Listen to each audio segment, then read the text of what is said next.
risk is framed in terms of winning and losing, maybe in terms of the stock market. Yeah, right? So there might be another way to look at risk, and I want us to talk about that a little bit today.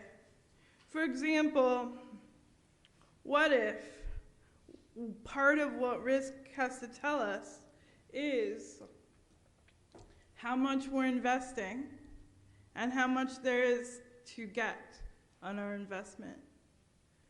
And a lot of times, people need to know what they're going to get for what they put into a thing. That seems pretty normal, right? You get a job, they tell you they're going to pay you this much, so you go and do the job, and you're expecting at the end to get a certain amount of money. And so you're trading hours for money, expertise for money. But what does it mean when you come here?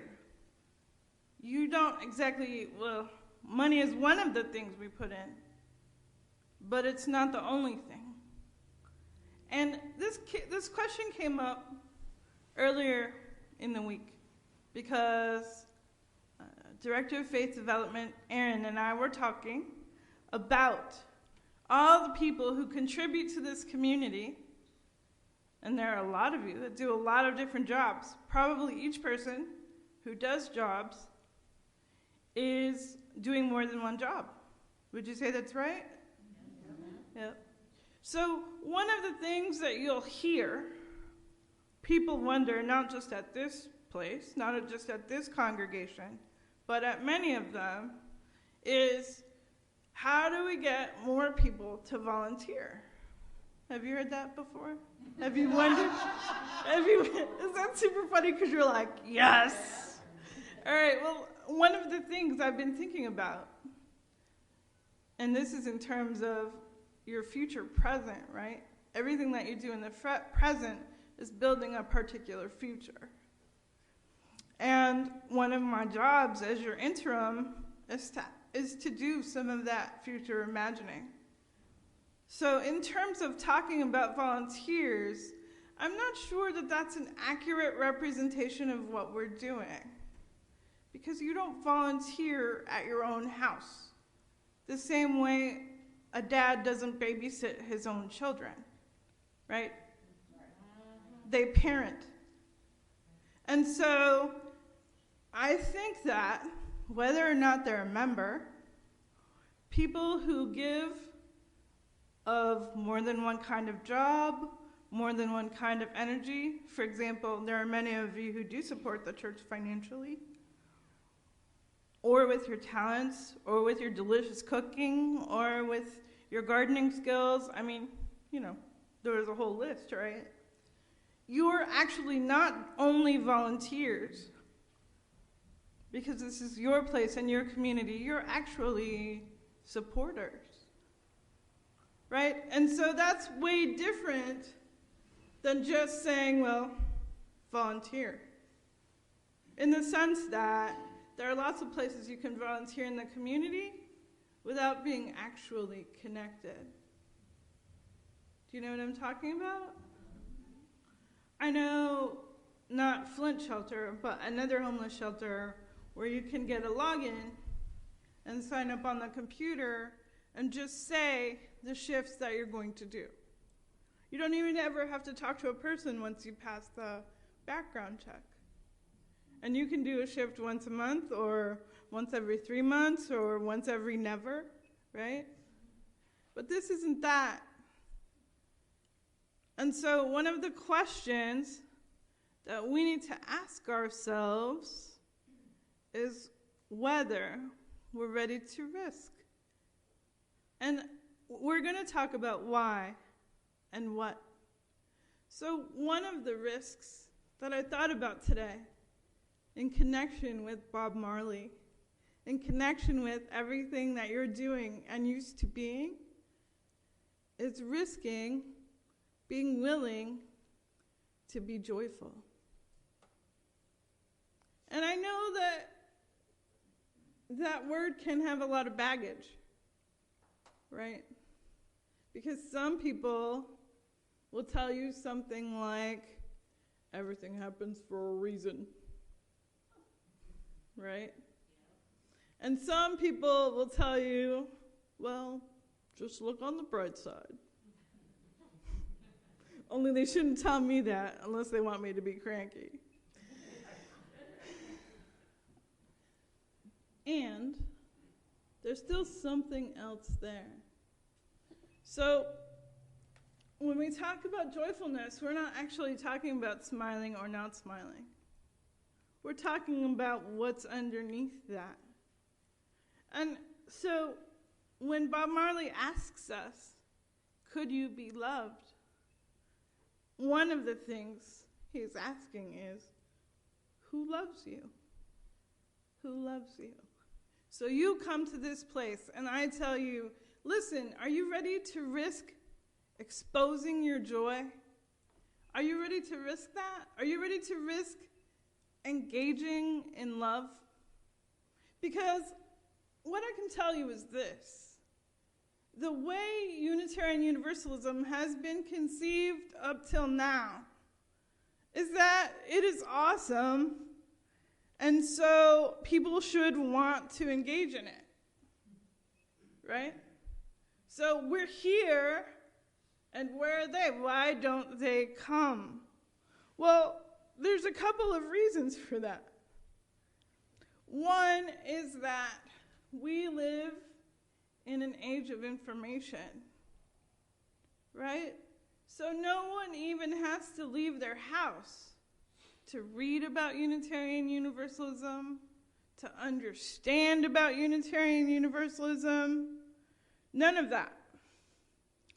But what they do have to leave their house for is a relationship. To be with you in this place where you are ready to share your joy. Well, that's a limited time offer. It happens in person, and it happens here, right? And the idea that Unitarian Universalism can be a lighthouse and people just come to the light, the time for that model is past. You have to take Unitarian Universalism wherever you go. And then, this place isn't so much the source. This place is more like where you get your gear for your journey. Where you connect with your teammates who are doing the same thing you are doing.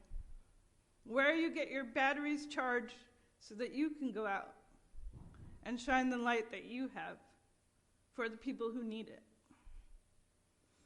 In Christianity, sometimes people will put it this way. And I'm only going to say this so that we can compare how that doesn't apply to us or how it does. Sometimes people will say, you are the only Jesus that some people will ever know. In that very same way, you are the only access to Unitarian Universalism that some people will ever have.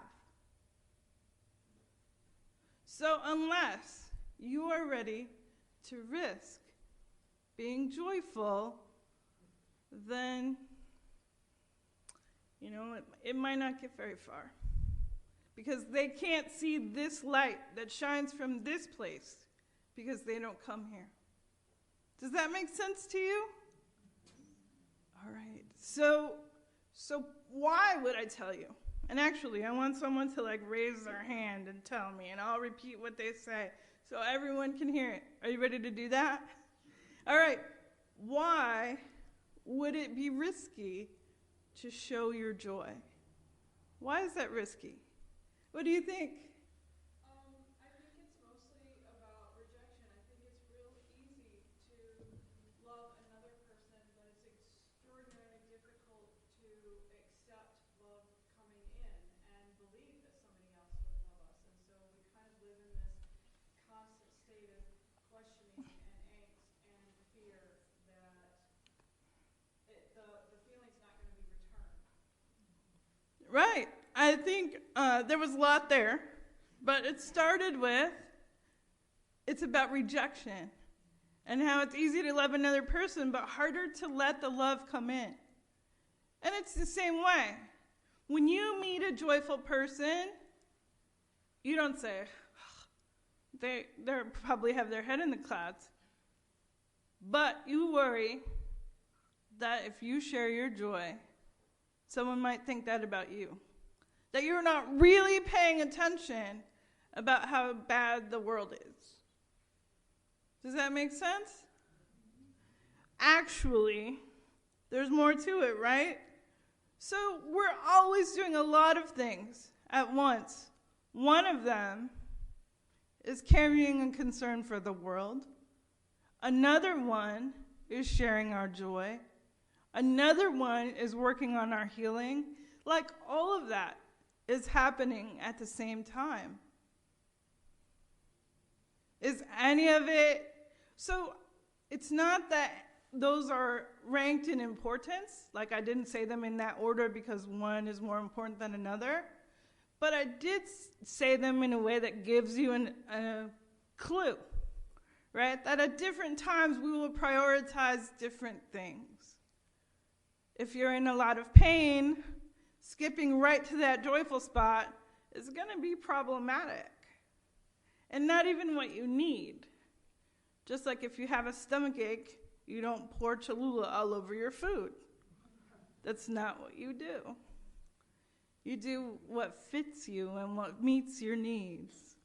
So that's one of the things that we're talking about. And when I talk about risking for love, I want us to think of it in these terms.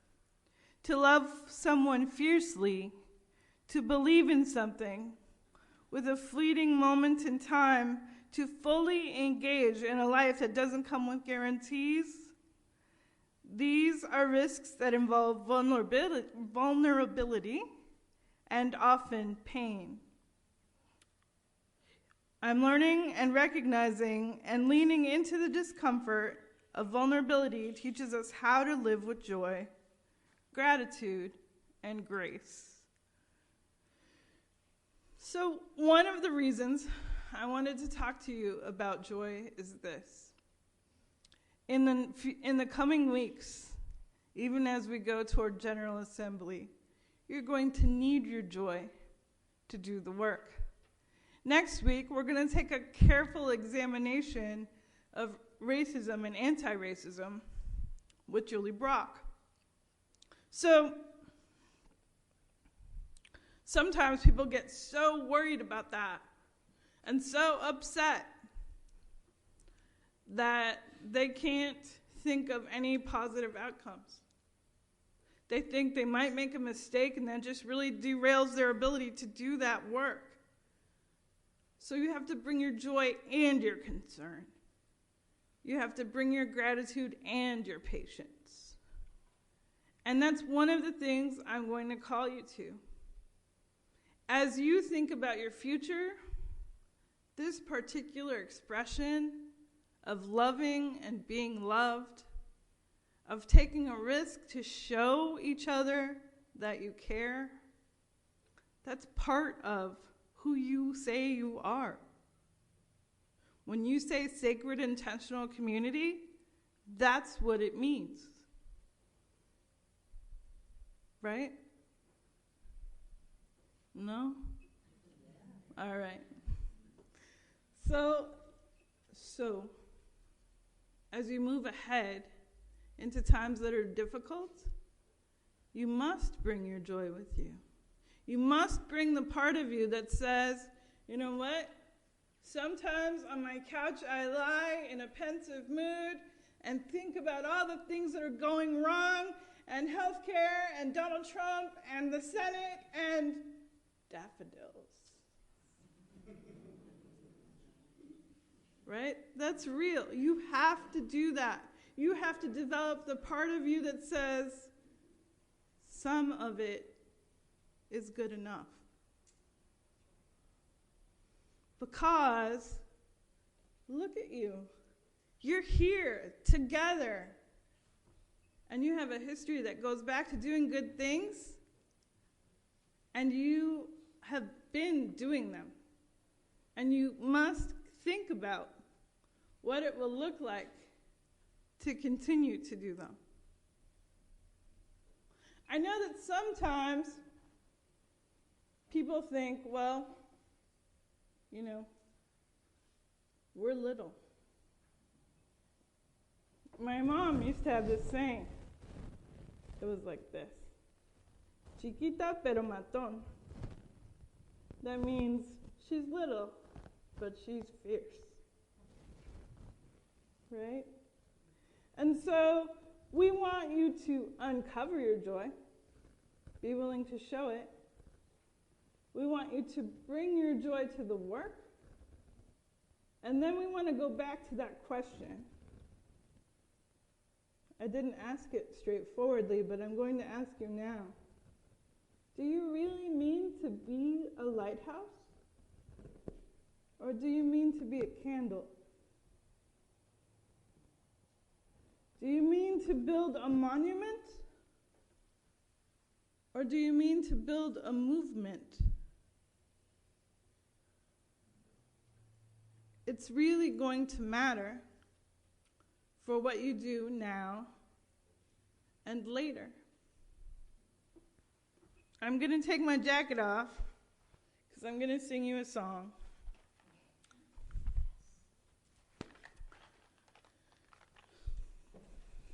May I help you? I think I've got it. Thank you, though.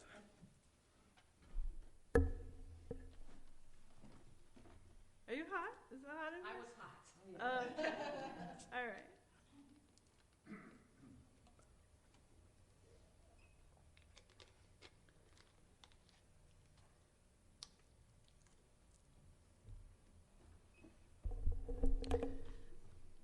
Are you ready? The book of love is long and boring. No one can lift the damn thing. It's full of charts and facts and figures and instructions for dancing. But I love it when you read to me, and you can read me anything. The book of love has music in it. That's where music comes from. Some of it is transcendental. Some of it's just really dumb. But I love it when you sing to me, and you can sing me anything. One more. The book of love is long and boring and written very long ago. It's full of flowers and heart-shaped boxes and things we're all too young to know. But I love it when you give me things, and you can give me wedding rings. So that's a risk.